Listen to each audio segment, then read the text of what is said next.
voltamos com mais um bloco do Despertar da Consciência.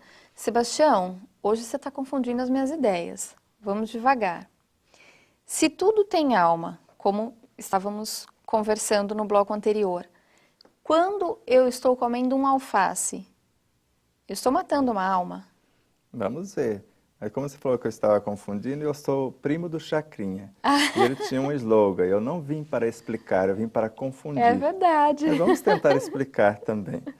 Então nós percebemos que a unidade, você lembra? A unidade está lá, o arquiteto cósmico, o arquiteto divino, ele emana de si o psiquismo divino, e esse psiquismo nele, nesse instante inicial, nessa fonte geratriz, é uma energia una, como se fosse uma massa de pão. Então está ali a massa toda, mas não tem nenhum pãozinho, nenhuma individualidade o pãozinho. Mas a partir do momento eu vou tirar um pedaço da massa para construir um pão. Aí é o que nós chamamos o nascimento do espírito como princípio inteligente do universo. Então você pode ver que esse fragmento uniu-se a outro para formar realidades maiores. Então nós vimos a formação dessas almas. Só que agora, quando comemos um alimento, a alma, como consciência gerenciadora lá do rabanete, do chuchu, ela não se desintegra. Agora, em estados menores, a parte física são compostos de almas menores a nível de células, que compõem os alimentos, a nível de moléculas, a nível de átomos. Então, quando eu mato a forma do chuchu, esse energismo que gerenciava, essa consciência que gerenciava o chuchu, a dependendo do respeito que eu tenho pelo chuchu, a maioria agora respire fundo. É isso mesmo que você já estava pensando. A consciência do chuchu vem para dentro do meu universo e vai esperar os filhos dela chegar e ela vai reorganizá-los no meu universo. Só que agora numa outra vertente. Vai tomar um outro formato, porque nós vamos decompor a consciência do chuchu na sua completude, se nós visamos o aproveitamento total, com casca e tudo, porque a casca tem muito mais fibras, nutrientes do que ele em si. Então agora esse universo vai ser dissociado, como se estivesse morrendo, todas as alminhas vão se separar, é como se elas tivessem um tempo agora, um distanciamento, e agora nós vamos reorganizá-las num outro formato. E esse primeiro formato, após a desintegração pela mastigação, a dissolução ainda pelo estômago, pelo fígado, o reintegrar como molécula de glicose e depois o desintegrar de novo e reagrupar como molécula de proteína. Agora, esta parte densa, você vê, todo mundo era denso, era um vegetal. Só que agora, esta alminha que gerenciava o chuchu está aqui acompanhando cada situação num universo novo, porque ela está fazendo um novo estágio. Agora, a molécula de proteína que está trabalhando separadamente, porque ela viu ela se separar e fazer parte do universo inteiro. E ela tem noção aonde estão as suas partes em nosso corpo. E ela vai esperando que cada molécula de proteína que vai viajando de uma célula a outra, aprendendo novos valores na célula orgânica, na célula humana agora, elas vão aprendendo várias coisas até transformar a sua consciência de algo físico, a consciência, né, da inteligência orgânica, das consciências celulares, ela vai até transformar-se em instintos. Agora os instintos vão reagrupando, que era um chuchu somente, não era só um chuchuzinho, as alminhas vão reagrupando para formar os instintos, depois as sensações, depois as emoções, depois o sentimento. Daqui a pouco o chuchu transformou-se na ternura. E a alminha que era chuchu no passado viajou no meu universo, aprendendo a ser consciências animais, porque assim que o chuchu atravessa a universidade fígado, ele já volta como sangue, ele já volta como proteína animal no meu corpo. E agora, de seres animais no meu corpo, ele vai chegar ao estado de pré-humano dentro de mim, dentro do meu universo, e depois ao estágio de humano, porque ele vai integrar-se à minha própria realidade, à própria forma humana. E a primeira coisa que o chuchu vai aprender a dirigir são os universos atômicos, moleculares, celulares, a nível de órgãos, de sistema, de tudo isso. Ele vai aprender tudo isso até transformar-se, porque também somos natureza por nossa vez.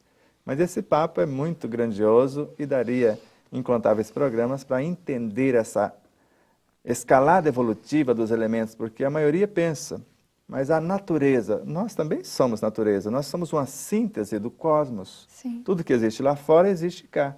Então, esses elementos, desde o instante conceptual de um princípio inteligente, ele pode fazer todo o trajeto evolutivo dentro do meu universo, porque tudo que existe no meu existe lá fora. E a maioria, às vezes, desconhece essa realidade dos alimentos, né, tanto da proteína animal, quanto da vegetal, quanto do mineral, do universo dos fluidos, do pensamento, das emoções e por aí afora. Me surgiu uma dúvida. Aquelas gominhas de mascar, criança adora. E eu também. Aquilo ali é um produto químico, não tem nada de natural ali. Ele tem alma mesmo assim? Vamos imaginar, será que existe algo químico, como fala, como se fosse artificial? Vamos retornar um pouquinho no tempo.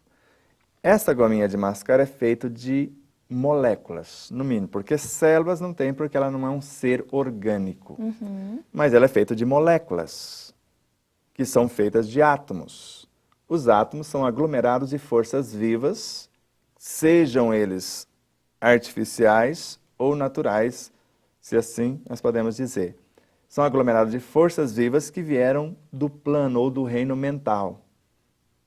Então, a matéria mental transformou-se nos princípios vitais que gerou os átomos. E essa matéria mental é composta de seres vivos incontáveis e ela nasceu do fluido universal ou da energia universal, que também é um elemento vivo.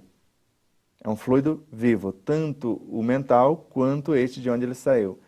E se nós formos remontar a fonte, nós vamos ver um passo atrás as forças criadoras no cosmos, que é a matéria elementar, que são os elementais, que nós vamos falar no programa seguinte, e antes dele o princípio inteligente, antes o psiquismo divino, tudo é vivo.